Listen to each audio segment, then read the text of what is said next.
নাহমাদুহু ওয়া নুসাল্লি আলা রাসূলিহিল কারীম, আম্মা বা'দ।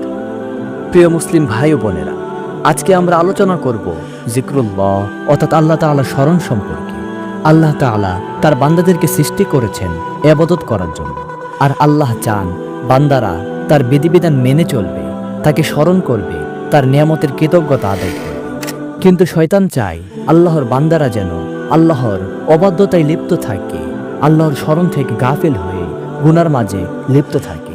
এজন্য শয়তান মানুষকে নানান ধরনের কুমন্ত্রণা দেয়, মন্দ কর্মের দিকে আহ্বান করতে থাকে। বস্তুত আল্লাহর স্মরণ থেকে গাফিল হওয়ার কারণেই নানান গুনায় জড়িয়ে পড়ে। যার অন্তরে আল্লাহর স্মরণ আছে, যে আল্লাহর আনুগত্য করে, শয়তান তাকে সহজে কাবু করতে পারেন।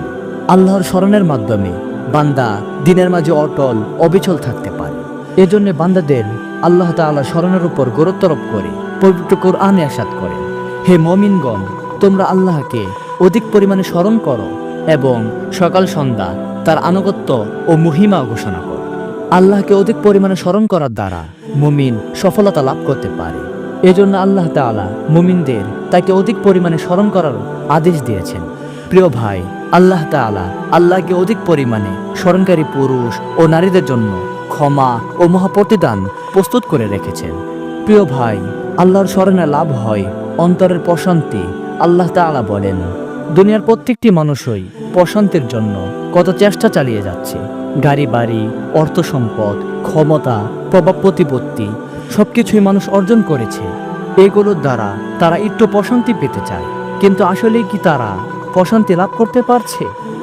আজ কত প্রতাপশালী ব্যক্তিকে হতাশা প্রকাশ করতে দেখা যায়।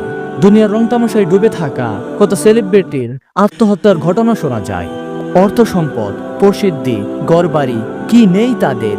এগুলো সবই আছে তাদের জীবনে, কিন্তু নেই শুধু প্রশান্তি। আর বা থাকবে কিভাবে? তারা তো সর্বদা আল্লাহর অবাধ্যতায় লিপ্ত থাকে। তাদের অন্তরে নেই আল্লাহর স্মরণ। বাস্তবিক তারা যদি আল্লাহর আনুগত্য প্রকাশ করত, অন্তরে আল্লাহর স্মরণ জাগ্রত রাখত, তবে নিশ্চিত তারা আল্লাহর প্রশান্তি লাভ করত। ইবনুল কাইয়্যিম রাহিমাহুল্লাহ বলেন, আল্লাহর জিকিরের মধ্যে 100-এরও অধিক ফায়দা রয়েছে।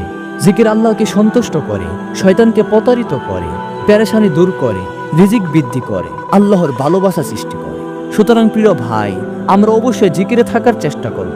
আল্লাহকে যেন আমরা সব সময় মনে করতে পারি, সেই চেষ্টা করব। যেন 5 ওয়াক্ত নামাজ জামাতের সহিত পড়তে পারি, সেই চেষ্টা করব। আল্লাহ পাক রব্বুল আলামিন আমাদের সকলকেই আমল করার তৌফিক দান করুন। আমিন ইয়া রাব্বাল আলামিন।